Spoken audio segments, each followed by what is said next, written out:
Welcome back to yet another episode on Kobe MC Photography's channel. So today we are going to talk about the latest interview slash Pentax rumor, and I've noticed that people have been taking what was said out of context. Not everybody, but some people. Everybody just calm down, relax. The world of Pentax is not ending. So the interview was done at the Salon de la Photo in Paris, France. So it was an interview with the regional, director of Pentax France, and some very important questions were asked in regards to this. So let's take a look. Okay, so what we've got here is one, Pentax had not taken part in the show pretty much since COVID. So this was the first time in quite a number of years, 6 years, as it says here, that they were absent. So they were very excited to be able to take part in this show. Apparently it's a big deal. Now, this is where things start to get a little bit tricky. So they did touch on a few points. One of those points was the fact that they're particularly pleased to be back this year, yada yada. But when it came down to specifics of camera stuff, how is Ricoh doing this year? So overall, the company itself is doing very well in 2024, as it says here. It is certain that in terms of overall volume, we are quite far behind the other manufacturers. That's pretty obvious. I mean, mirrorless has just, taken over the entire market. It's absolute insanity, and smartphones as well. However, Pentax still has done very well. It says here, on the other hand, on the margin, we have excellent results. For the fourth year in a row, the company is making a profit. So they are profitable. That is important. They are profitable. They can still continue to develop. They can still continue to create new things and sell to the market. So it's not shutting down. They are still a profitable business. Now, it's the reasons they were able to keep the profits that's sort of an issue.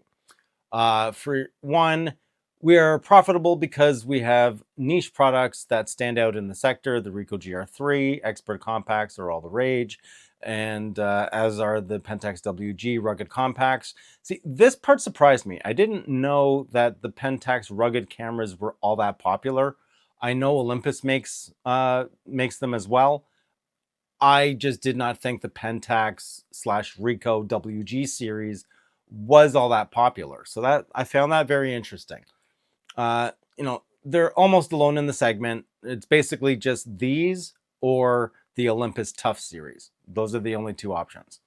Not to mention the latest Pentax 17. So the 17, as we know, pretty much sold out. They couldn't keep up with the demand. Here's the important thing. We've also been able to make the right savings, whether in human resources, R&D, or manufacturing. Yeah. So with paraphrasing a little bit here or retranslating what he's saying, so they've basically made human resources smaller.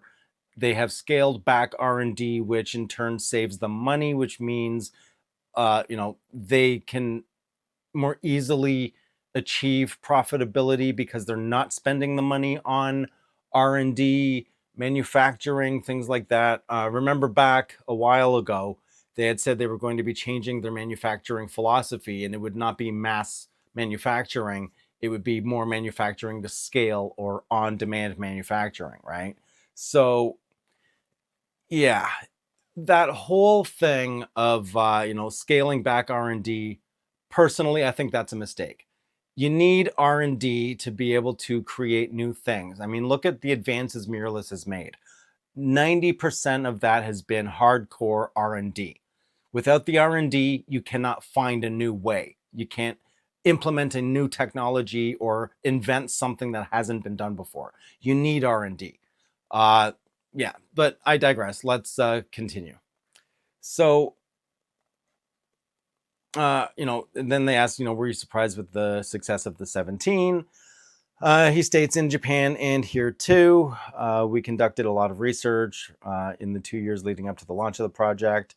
Even before that, we had already noticed a growing interest in film photography. They did some research, not formal surveys like polls. That's what it says here, but enough to understand the profile of people buying used cameras because the market was really picking up. Now, it's not all sunshine and rainbows here.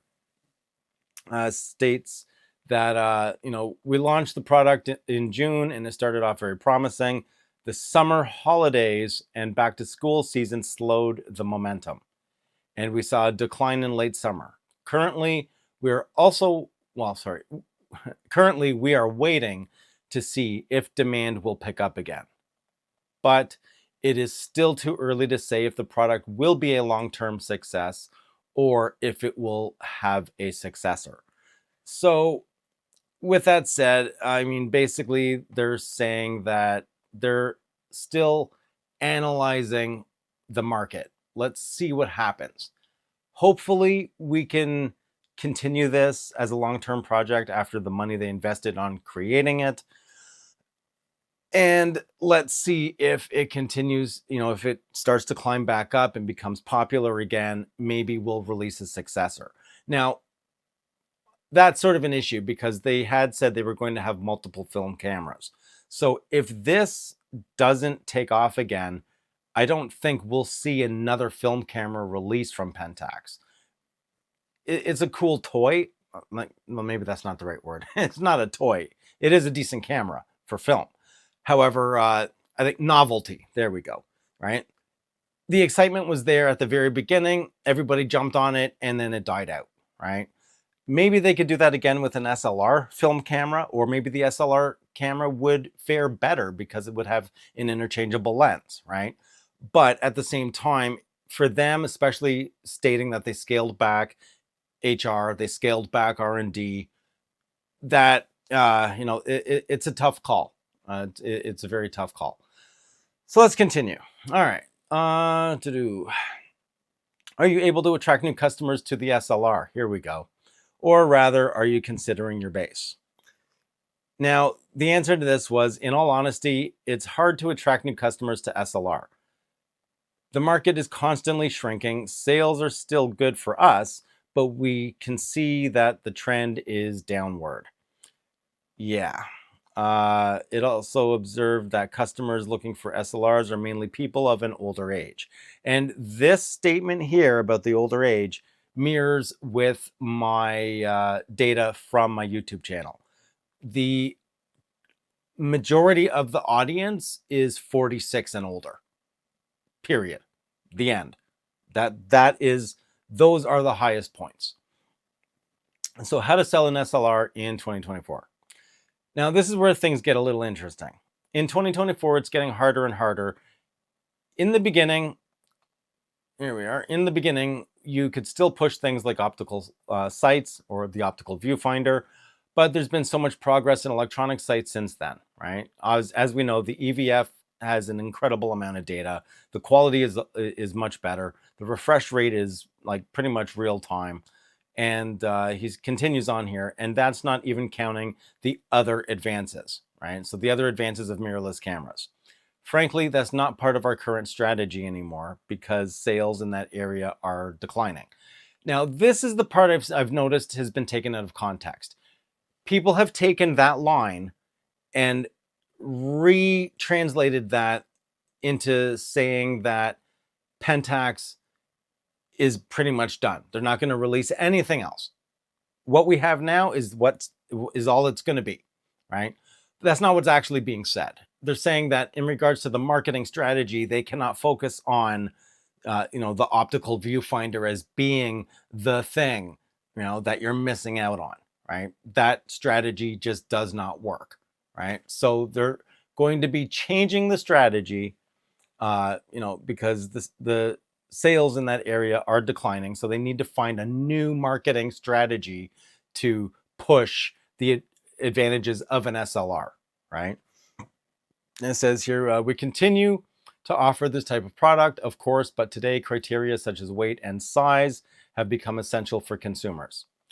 For our part, we can still highlight the image quality, which remains excellent. That is true. Absolutely. Can't argue with that. Now, he continues on here. So it's hard to promote the benefits of these devices except to purists who still appreciate the charm of an optical viewfinder or a prism, right? It offers a different experience, but it's not really what the new generations are looking for anymore. So the real question is, how will Pentax cater to the younger generation, right? Because as he continues here, young people, on the other hand, have grown up with screens, whether on their phones or on hybrid devices. Their approach to photography is different, and it is this reality that we must take into account in our strategic choices, right? So they are trying to think of a way of getting a younger demographic into the Pentax fold, right? But given the fact that it is, I guess in a matter of speaking, legacy technology, that's not the easiest thing to do, right? Because it is legacy technology. He already admitted the majority of the people are older people. Younger people are not interested in that. They're not used to that experience. They need a screen. They need to basically be fed, all their changes in their exposure. They need to be able to see what it's going to look like before they take the photo. These are all advantages of a mirrorless camera, right? So how would Pentax re-evaluate the marketing successfully in regards to attracting a younger audience to an older legacy system? That's not going to be easy for anybody. So continuing on here, the question did come up of when can we expect to see a successor to the GR3? He doesn't really say. He just basically said the market for expert compacts is quite small. Even with this sector, we occupy a special place with a really very compact and discreet product, right? The success is there, but nothing has leaked about a possible successor, even if it would not be illogical. And then he continues to say that in his belief, if necessary, the fixed focal length should be kept, right? If he had a dream, he would lean towards a new choice of focal length and perhaps a monochrome version. But these are only hypotheses without any basis. Then, there were some other things, like the Pentax K1 Mark III, which very plainly, unfortunately, there's no information regarding a new upcoming SLR model, right? Is the hybrid market definitely closed for you? I don't have any data on this. I can't say whether we won't come back to that one day or whether the subject is definitely closed. So they're not saying yes or no in regards to going back to mirrorless or some kind of hybrid camera.